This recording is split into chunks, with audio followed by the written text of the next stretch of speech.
Hey, welcome to a Wiser Retirement podcast. Leaving a financial legacy isn't something that happens by accident. It takes planning. We've put together a guide with 7 steps to leave a financial legacy and have made it available for free on our website. This guide covers designing your legacy, estate planning, financial education, and protecting your legacy. The link to download 7 steps to leave a financial legacy is listed in the episode description, or you can go to wiserinvestor.com, scroll to the bottom, and find it there. Now on to today's episode. Welcome to a Wiser Retirement Podcast. We believe the best financial advice should always be conflict-free. I'm your host, Casey Smith. With me today is my co-host, Brad Lyons, and we are joined today by Doug Butler. Doug is the attorney at Ingram, Steele. He's part of the estate planning group, as well as a partner within the firm's corporate and transactional law practice. How you doing, Doug? Doing well. Thanks for having me. Glad to have you here, Brad. Hi, Casey. We're back in studio. Yes, we are. This is a It's like old home week. right. Well, I've been traveling, so that's forced us into some Zoom recordings, and then we've gone almost a month with no AC here at the Wiser Global headquarters. Wow. So it got up to 87. I think it was last week, and I was in here on Monday, and it was 87 degrees. I sent everyone home. Brad came in anyway. I'm not sure what happened there. It was nice and quiet. You were thinking hot yoga, Brad? Is that what you were thinking? Did you bring a fan at least, or some cool rags? Right. Put an ice pack. Yeah, an ice pack. Ice down. So yeah, finally they did not replace the unit, so unfortunately we're going to have to go through another period of no AC. But hopefully we'll do that in the fall when we don't need it anymore. Oh yeah. But Hopefully the heat will work. The struggles of being a tenant have become very clear. But yeah, happy to be back here. Happy to have LJ live. He's behind the camera here doing our video recording. Hadley's in the Bahamas right now. I saw her swimming with a pig on Facebook yesterday. So, we do not have our marketing guru Hadley here with us, so we get to do anything we want. This is pretty cool. It is. So we're unsupervised. We invited Doug over. All right. I think he brought a 6-pack with him. So yep. You know, it's hard to find attorneys that will do no AC. We're going to need a 6-pack. That's right. Cool, right? It's hard to find attorneys that will actually do podcasts. Really? It's surprising to me because I feel like attorneys like to hear themselves speak, but yet they do. But we don't get to bill for it here, so I guess that's probably why. Oh, we're not on the clock. That's what it is. We're not on the clock. Yeah. Okay. If you can't bill, then we're known for dragging things out because we get to bill by the minute. So, that's true. Yeah. But no billables and no talking. There was a slip and fall case I was involved in one time in our private equity fund many years ago, and I had to go all the way over to Charleston. It was a horrible trip. Actually, it wasn't enjoyable at all. To do the mediation for this thing, the guy was asking for like $1 million, and he got like 10 grand or something. But nothing happened all day long until about 4 p.m. And at 4 p.m. on a Friday there was this just urgency to complete this. And within an hour, we did a whole day's worth of work. And hammered it out. Yeah. And got everything negotiated amongst, I think, like 5 parties. It was crazy. But yeah, I've learned a lot about how that works on billable hours. Yeah, well, the litigators, they have a whole nother method to their madness. But that's right. I chose transactional to stay away from. We won't pick on you too much. Yeah, it's quite all right. We'll stop there. All right, so this quarter's theme has been legacy planning, and Brad and I have had some great interviews this week, and you know we use a couple of firms here at Wiser for estate planning. Doug is one of those referrals that get quite a bit of our business, and you know I've been doing this for 22 years, personal financial planning, and I've met all types of attorneys, and I'd say that as our firm has gotten larger, that we've been able to partner with much better quality attorneys. I don't know why. Maybe it was just the network as a smaller advisor when I was starting out. But really, I mean, there's 2 firms in town that I consider the best firms. Morgan Johnson Steele is one of them. Gregory Doyle Calhoun Rogers is another one. Now, you guys might be competitors in some sense, but We could play. when It's collegial. It's collegial. But- we play but- it nice in the sandbox. Yeah. to compare to the other firms that I feel like we have to choose from, I think you guys do it well. What I've learned is in choosing an estate planning attorney, if you go to a solo practitioner or attorney, just him or herself, and there's really no support, that squeaky wheel gets the grease, and so you have to you have to constantly hound them to get work done. Where larger firms have processes in place, right? That there's not just one person touching something, that there's at least an assistant who's keeping you on track or somebody on track, right?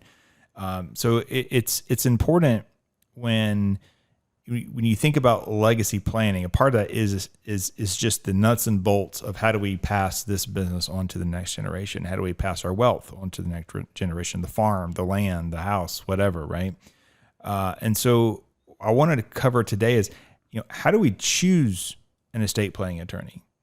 And and what are some pitfalls? Like, what are some really bad scenarios? Another example I can come up with immediately is an attorney that is working in a space that they're not used to working in.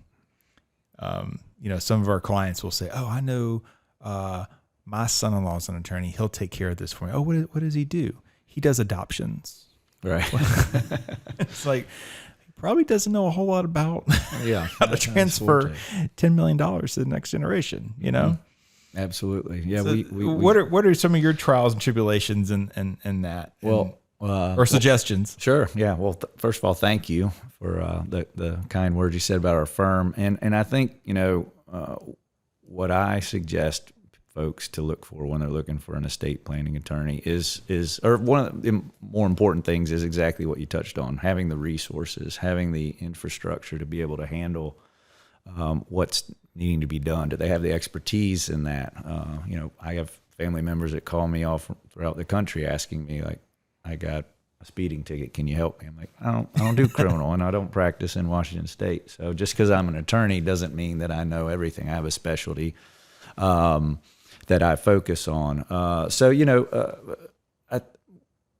Larger firms typically will have more. We have 3 partners that work on estate planning and 2 associates and 2 paralegals. So we have processes in place in which we have deadlines that we set and calendars to set so that things take care of itself in terms of timing. And you don't have to hound us in theory. If you have to hound us, then we're doing something wrong. I think when you go to solo practitioners or that you go to some smaller firms, you're going to run into somebody that is a general practitioner, and that may not be their expertise, but they also might have 3 or 4 different things coming, like trial calendar. They're probably going to be doing a little litigating as well as some estate planning document, as well as maybe some corporate work, and they're kind of spread a little too thin. So while they might be very well and capable, they just don't have the time and don't have the same internal resources. So we've seen a number of folks that have, in the estate context, that have come to us with that very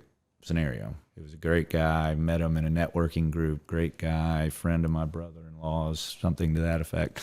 But when the rubber hit the road, they couldn't get him or her to turn the work around in a timely fashion, in a point where so we pride ourselves, or we try to, not to necessarily pitch ourselves, but we try to make sure that we're responsive in terms of turning around. Somebody calls or sends an email, we're responsive within 24 hours, and we have the resources and ability to able to do that.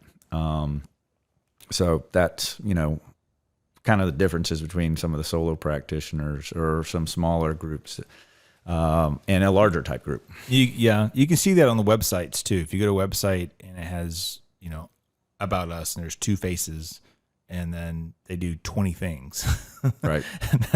That's probably not the best. Either that or you live in a really small town, which Right. that sort of makes sense. But I think there are some misconceptions about the relationship someone may have with an estate planning attorney, in that it being a one and done sort of relationship. People often think that I have a will, I have my documents, I haven't talked to them for 20 years. I don't need to, Right. thankfully. But once you're in a situation where you have someone who has passed away, and there's a survivor, and they're living off of the terms of the estate, for example, there is a lot that actually goes on from that point forward. And so having a relationship with an estate planning attorney becomes very important, because things change. The environment changes, the need changes, the beneficiaries' lives change constantly. And so when you said, we respond to emails within 24 hours, for somebody who doesn't really have a relationship with, an estate planning attorney, they may wonder, well, what's so important about that? Don't you just get a will and you're done? And I just kind of wanted to bring up the case that it's not really the case. Yeah, and that's a good point you bring up, because we actually tell all of our clients that, as a matter of course, maybe a practical reason, but also there's also a substantive reason is, we say maybe every 4 years let's get in touch, and we calendar our clients when we set up wills, powers of attorney, trusts, and say, let's revisit in 4 years. And we say, every presidential election cycle. There you go. And it's not necessarily because you might have a different change in administration, but it's just a good reminder, like, this is another 4 years. Things have changed. It could be tax laws changed. It could be that you've grown your assets to a point where the planning needs to change. It could be, unfortunately, there's fallouts within families, and you're going to want to change some beneficiary designations. So, yeah, we try to calendar, or we do calendar to have to follow back up with everyone on at least a 4-year basis, because there are going to be things that need to change. And also we try to give some internal letter of instructions in the event that somebody does pass away and the probate process has to start, and who to get in touch with, and who to how that process is going to look, because the executor of that estate is likely never had to have done this before, never had to go down to the probate court and probate the will and make sure the assets are distributed in a way. So it gives them a little bit of comfort. At least we try to say, get in touch with us, but here's what your responsibilities are going to be. And a lot of our clients have taken comfort in that, knowing that it's already going to be a stressful time when someone passes, but to make one of the more challenging things a little less challenging by giving them those instructions. That's something that, as a financial planner, that we do on our annual review meetings. We have a line item, estate planning, and lately it's come into play twice. We've had 2 clients move to South Carolina in the last year. Well, they have everything they need for Georgia, but they don't have anything for South Carolina, right? So you think, oh yeah, I did that, but you did it for a different state than you live in currently. Mm-hmm. And you should have a will updated for the current state you live in, and power of attorney and medical directive. Absolutely, because that's a good point. Again, talking about what an attorney can do, just because they're an attorney, they can do attorney work. If you go to South Carolina, the laws in South Carolina are different. In Georgia, for example, powers of attorney and healthcare directives are statutory forms that the legislature has basically approved, and these are the forms that are used. You go to South Carolina, it's a whole other set of rules over there. You may have, if you move to a state, you may have an estate tax in that state in addition to the federal estate tax. So there's things, just because you have the will, to your point earlier, Brad, doesn't mean you're good. You don't have to think about this again. There's a chance it might be, but it's important for you to maintain that relationship with the estate planning attorney. And one thing that we do is we don't charge for those consultations. So a new client that comes, and a lot of firms do this, but you come in to have the discussion about your estate planning, what's important.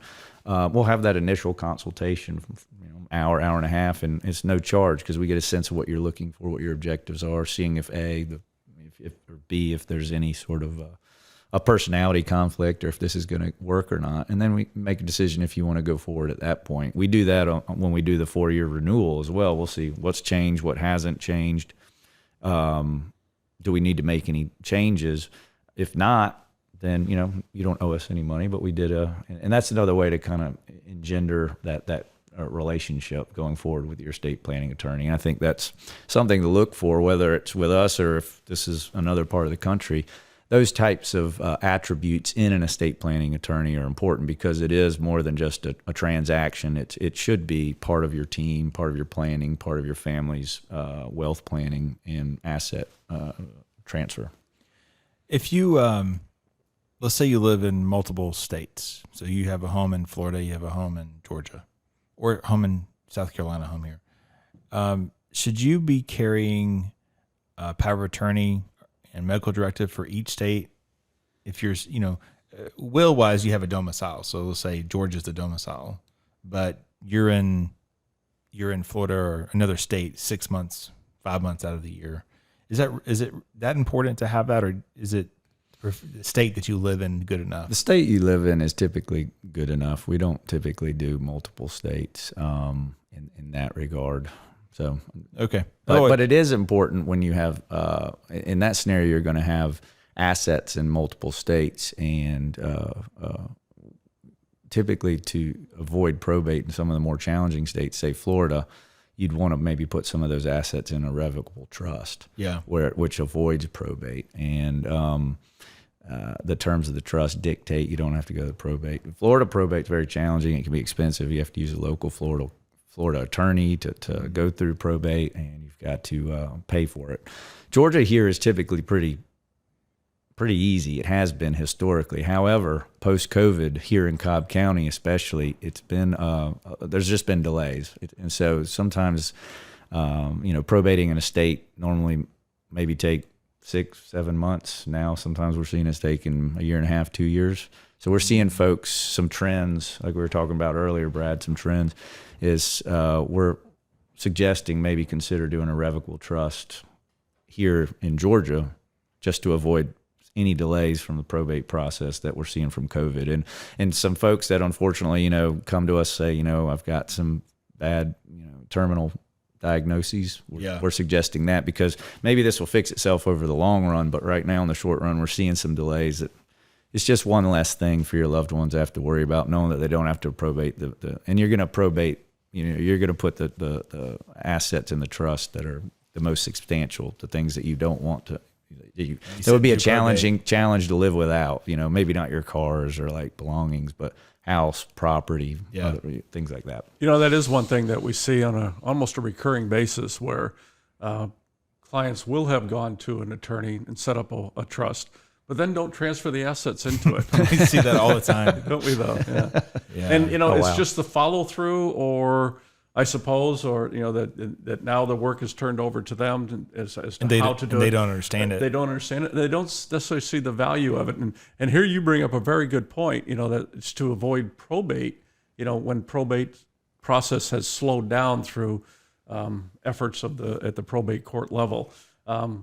People often think that trusts are simply for wealthy people to hide assets and direct assets to different beneficiaries. And think that Kennedy's may be, and that's all good and valid. They think Kennedys and Rockefellers. They do. They do. I don't have need for a trust. And they don't know it's necessarily want to go through the added expense of getting a trust along with, especially like a family trust for an estate. Right. But there's value beyond just the tax avoidance, if you will. Right. Yeah. And we see. Actually, I see some folks on the flip side that don't need a trust, but really would like. They like the idea of saying, "Yeah, I got a trust." They do. And I have to talk them out of it. I'm like, this is added expense. It's going to be a challenge for your family members to get to some of these, and they're like. So really relying on the estate planning attorney for your needs is something that is important, but at the same time, the client really needs to understand what and why everything's being done in a certain way. And how does that fit their needs, right? That's absolutely correct. And I think a good estate planning attorney is going to lay that out and it's going to be very clear and be able to articulate and communicate the reasons for in lay person's terms. A lot of these trust documents and even wills, even simple wills, have a lot of legalese in there that just people's eyes glaze right over and say, we'll say, review your will, make sure that we're doing this in a way, and I lay it out in a long email or lay it out and say, this is what paragraph 1 is saying, this is what paragraph 2 is saying. and they say, well, I read it. And if you're saying that's what it says, because I don't understand the legalese, the legalese is in there. But it's important for you to be able to articulate in a way that the lay person's going to understand, that they're comfortable with what you've done, why you've done it, and they believe that you've done it in their best interest. Because you're talking to, this is generally any sort. This applies to you guys as well. You're talking to some folks. I talk to people that are worth, well over $100 million doing estate planning for them, and then you're talking with folks that have a net worth of maybe less than 500,000. They come from different backgrounds. They're coming at things from a different lens. And you as an attorney, whether it's an estate attorney or a corporate attorney or a litigator, you have to be able to articulate these things in terms that are going to make sense to these folks. Typically, the $100 million person's dealt with this before, and maybe a little bit more sophisticated as it relates to these type of affairs. But you've got to be able to articulate it to those that maybe haven't dealt with this before. Something that we're working on here is a one-page financial plan. So to digress further, you think about business planning and you write a business plan, it's like 14, 20 pages, right? That's how they taught us in college, which is like the wrong way. My business plan's on one page, and basically it's got everything laid out, right? The growth rate, the rocks we have to move to get to that growth rate. Well, in financial planning, we do the same thing. We give them 80 pages. It's a PDF now. We have a portal they can log into, so you can log into your own portal, see where you are. You connect all your accounts. It's a living document, like literally every time you log in, it's updating itself. So that was a progression. But really, in the end, what I want to know, if I was doing finished planning, is what are my action items? Like, what do I need to do to make sure what you're telling me on the screen is actually going to happen, right? And so I think on a one-page plan that says, okay, here's all the details, and that's for the engineers and the pilots, right? And for everybody else, here's your action. We try to do that with estate planning. Sometimes when people go, I have no idea what this thing says, we'll just read through it, and then we write down a summary of this is who the beneficiaries are. Right. This is their percentages. This is who's in your power of attorney, and so you write those out, and then people will go, yeah, that's not what I want. And that's okay. Well, I'm going to connect you with Doug. but for estate planning, sometimes I wish it's like, man, this thing's like this thick, Mm-hmm. It'd be nice if we could just have a summary, if there's a trust summary on top, but not the trust certification, or not the what's the other one? Yeah, like a memo of understanding. This is what it says. Written by your secretary, right. Not written. Well, that's what we try to do. We try to do it. We try to do that in an email if we send the docs via email, or we'll do it in a memo and say, this is what paragraph 2A is saying your beneficiaries are A, B, and C. And make it simple. Yeah, try to do that. But. So, getting back to our theme for the quarter with legacy planning, and this is something that's not normal. I don't want to put you on don't mean to put you on the spot, but when people come in and sit down with you, I know they're saying they want to transfer assets. They might be talking about maybe some charitable giving along the way through the process, or they're doing it now. But do you ever have clients ask you, how do you teach my grandson about money? Or how do I teach my kids about money? They're just going to blow through this. Do you ever get into those conversations? Not too often in terms of how do I teach them about money. However, when we're talking about trust planning, it comes up very frequently that there are these spendthrift provisions that you can put in trust, basically, essentially limiting how much beneficiaries get at certain ages. And in those provisions, sometimes we can articulate, if you are I've done one a couple of years ago, where it was, if you hold down a job that pays more than $100,000 for 5 years, then you'll get 2/3 of your. He was very specific, very specific. And then and then his job was, I'm going to try to, try to teach him what's important, let him know that these clauses are in there, and try to get him to grow up a little bit, basically is what he said. But they don't really ask me in terms of how do I teach, but they do want to know that there are levers that can be pulled in terms of limiting certain folks. There are family members that may have issues, whether it be, sometimes it's chemical dependence, and they don't want to give them $250,000 so they'll put provisions in there and create it. Again, not an estate planning trust, but not necessarily for wealth transfer, but it could be just a trust to make sure that this individual, that a trustee is making sure that this person has enough for health, education, maintenance, and support, but not a lump sum of $500,000 when they can barely, function in a day-to-day world. So that's typically how we see that in terms of how we're dealing with, once they're gone, how are we going to kind of protect the child from, or the beneficiary from themselves. Interesting. Have you ever, has anyone ever asked for like a family covenant to be drafted, or anything along the lines of, this is how we're going to operate as a family? It's probably not a lawyer function. It's probably more of a business type function, but we put those in some wills and in some documents. Basically, it's not necessarily legally binding, but it is,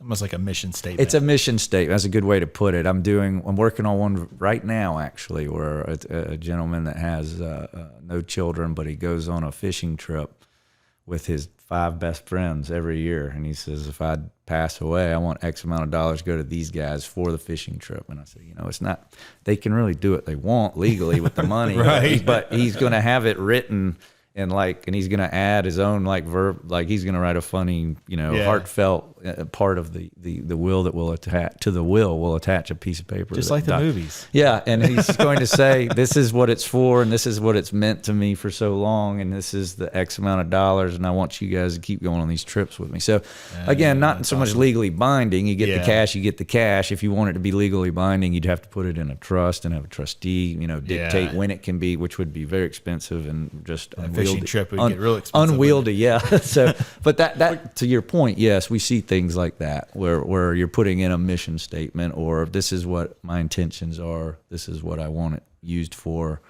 So yeah, we see that from time to time. So kind of an add-on question to that is, are you seeing a trend, or wouldn't you recommend to bring the beneficiaries into the process prior to the event itself, where the passing? Mm-hmm.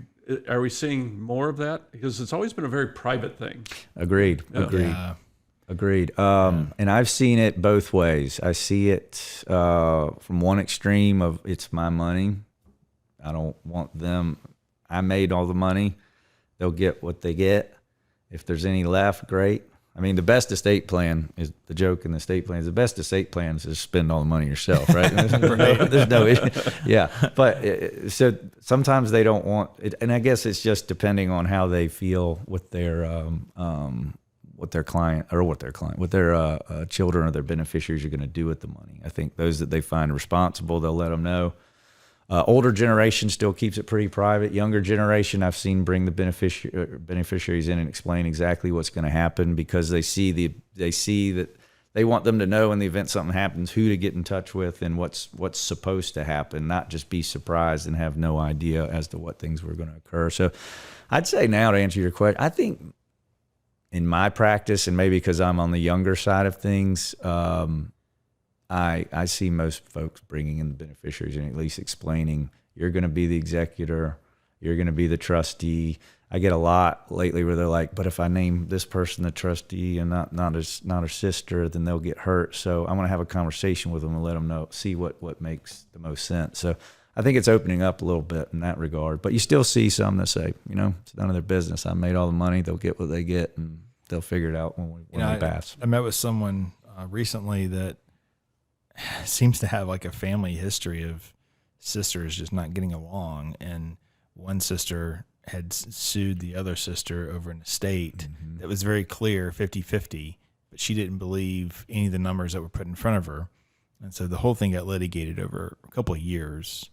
And then they tell me that their daughters don't trust each other. And they're like, well, we're not sure what to do with our assets. And I said, what I would do is the opposite of what your dad did. I would be very transparent. And I would say, these are my assets. They don't have to have access to them. They don't have to know exactly where they are, but we can do a balance sheet and say, these are my assets. And we can have like an annual family meeting. I did that for clients, passed away, I guess about a year and a half ago now. And it was interesting because one son thought that there should be more money there. Like, oh, where's all their money? Mm-hmm. And then the daughter was like, oh my gosh, they've done so well. So you build things up in your head. Right. So one thought, oh man, mom and dad have spent a lot of money on us. We don't have any money left. And the other guy's like, well, because mom and dad spent so much money on us, they must have a ton of money. Right. Yeah. And so what was interesting is going through that process for about 5 years. It really made the family work together better as the parents aged, because instead of calling me up going, well, how much money? They don't know anything now. Instead, they were calling me up going, hey, I know this in-home care is costing them $120,000 a year. Are they going to be okay? Can you run that calculator you showed us a couple years ago at dinner? Can you run that calculator? And so it puts everyone on the same page, I think, with transparency. Mm-hmm. Now you still run the risk of, I think, a beneficiary going, I want mine now. And I've seen that too. And to me, that's always really sad to think that, their whole thought process was, well, I'm not as good health as my siblings, and so I deserve my inheritance now. Mm-hmm. And I'm just sitting here going, I'm pretty sure this is like in the Bible, right? The story in the Bible. I want my inheritance now. Yeah, there it is. So it could backfire. So you kind of have to know who your audience is. And that's I think it's a case by case scenario, and hopefully the parents have a good feel on whether it makes sense or not. I think it's a double-edged sword, letting your children know how much is coming their way. Right. If it's a lot, they might do. Well, they might be less inspired. I'm about to say, it doesn't mean that's what's coming at all. If it's not a lot, then they can make plans. I've seen it, and I've seen it in a lot of different ways. I've seen it where folks have they've told their children thought that they were getting more and realized they needed to hump it a little bit more. Right. They weren't going to be retiring at 60, and it's a case by case issue. But I think all things being equal, I tend to agree with you in terms of being transparency, or having transparency with regard to that. Yeah. But it just depends, really. It's better some scenarios don't let them know. Yeah, possibly. And I don't know. It goes back to legacy planning and our interview with James Hughes, and it's almost starts like when they're 5. Honestly, it's teaching them to be the first generation that's making the change, right? As opposed to the second generation that kind of coasts, and the third generation that squanders it. Mm-hmm. I think it's so hard. It's so hard to do that. I mean, even with my own children, helping them understand the value of the value of money. Our listeners, I've told this story already, so I'll kind of, I guess, update them. But I'm having my daughter. She needs a very expensive saddle to get to her next level of horseback riding, and I'm like, this is crazy. Like, it costs more than my son's first car, right? And so I told her that she had to volunteer 20 hours, which she's starting to work on that. And then I told her she had to take a Dave Ramsey course. And so if you have adult children, there's a self-study adult version Dave Ramsey's called Financial Peace. I think it's $80 to take the course. But for teens, it's like a $30 course. And so I had her sign up. I think it's probably 40 plus hours. It's like a whole semester's worth of work. You would get high school credit for it if you did it in high school. Oh, wow. And, I thought I was doing so well because I was on a golf trip with my son.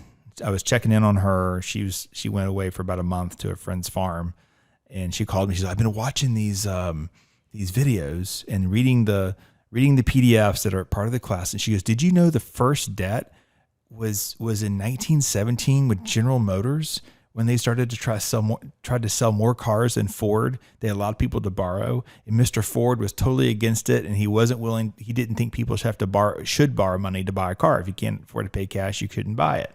And eventually, he had to succumb to financing, and that's where it all kind of started. And I said, yeah, I've heard that story.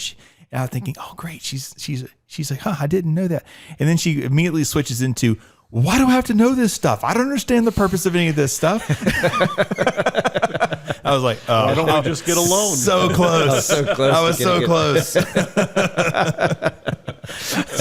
But she's making progress. She's listening to the courses. It'll click. And I think it'll click eventually, but I know somewhere in there, there's a whole section on don't get student loans, don't borrow money to go to college, don't ask your parents to pay for your college. You should earn it yourself. I don't know that we're on that track, but expect pushback on that. It's that pushback on that one. And then essentially what I've done for my son is I've offered the same thing. I said, I've given him a dollar amount. I said, hey, I'll pay you X amount of dollars to take this course. He's like, really?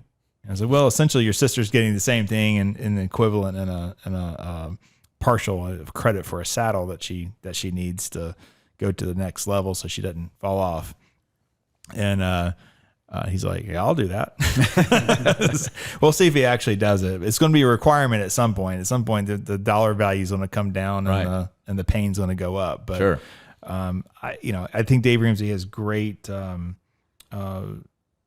financial piece is great for learning the budget and learning how money works. And so many people, oh my gosh, not our clients. Our clients don't really need credit scores necessarily, but why do we have this loan? I have this loan so I can increase my credit score. And you just kind of shake your head like, you don't need a credit score. You just need to.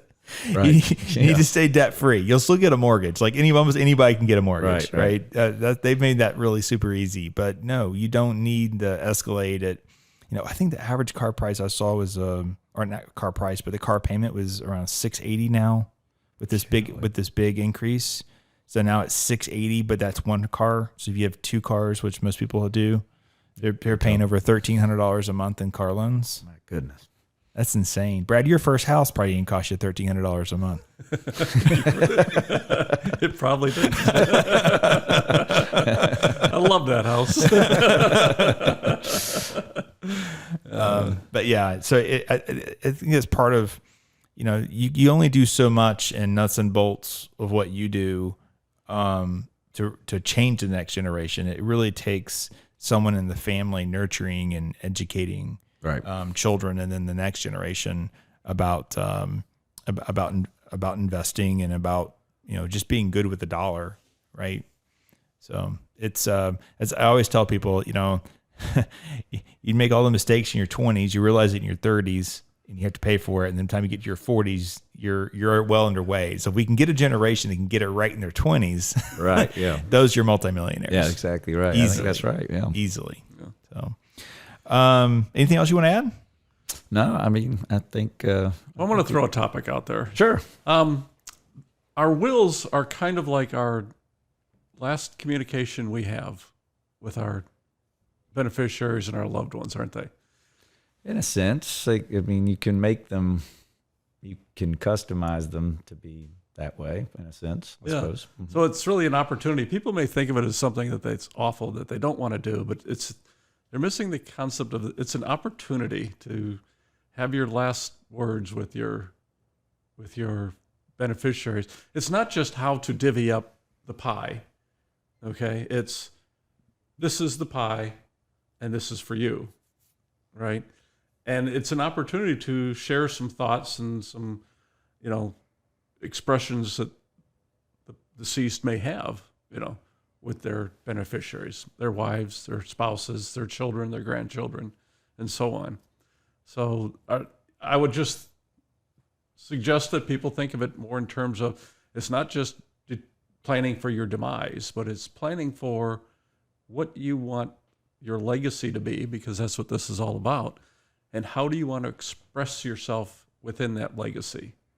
And that can be done through the will. And the attorney, you guys can help with that, right? Yeah, absolutely. I mean, typically we in the will itself, you don't see much of that as much, but you do in sidecar documents called letter of instructions sometimes, where you're articulating specific items, family heirlooms. I want my daughter to have all the rings. I want my son to have all my grandfather's guns, and very specific bequests within. And there you can obviously articulate, these guns remind me of the times that we went hunting together for growing up, and all the great times that we spent. One that I had was, he did articulate that gun when we were out hunting, is when you told me you were going to marry. I can't remember her name, but get my point. Like, these items that I'm giving specifically to you are important to me, and I want you to have them. And here are the memories that are tethered to those things. And you can take advantage of that with the wills and these letters of instruction. So I think that's a nice point that you make there. It doesn't have to be all business and cold and black and white. You can make it as one of your most loving acts that you do for your kids. Because even if you don't have a tremendous amount of estate to transfer, in terms of, people think about it, I don't have a whole lot of money to transfer, so I don't need a will. You do have the ability to do what I just said, pass on family heirlooms via the letter of instructions, but you also take one more thing off their plate while they're grieving. One less thing. It makes the transition so much easier, and especially in some of these other side states where it's a real challenge. Georgia, again, not that challenging with probate, but it makes things easier to transition for them to start their life without you. And it takes out a lot of the squabbling that can come between, you made a very nice point, but also there's the reality of the situation is folks will say, my kids are great. They're never going to fight over my money. I don't need a will. Oh, geez.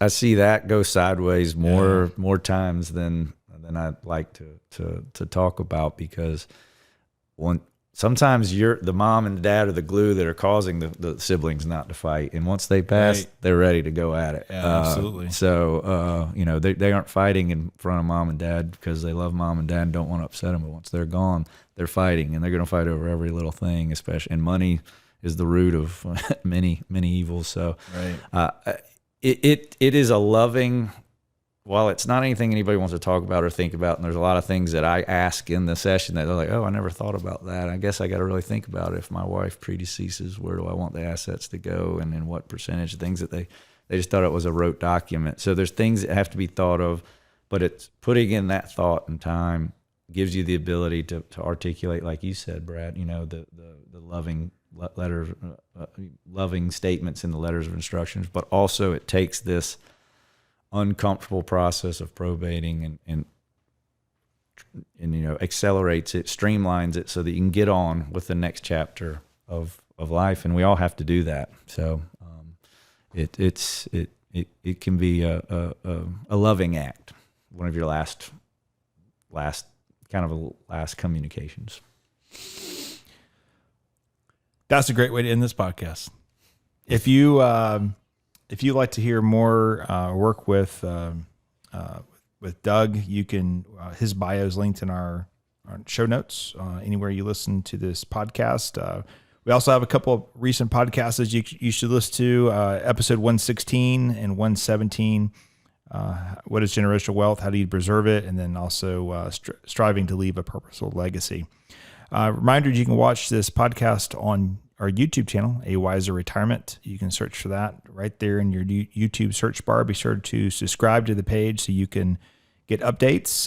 You can see our Wiser Media Room instead of our YouTube, or instead of our Zoom channel or Zoom podcast, whatever you call those things.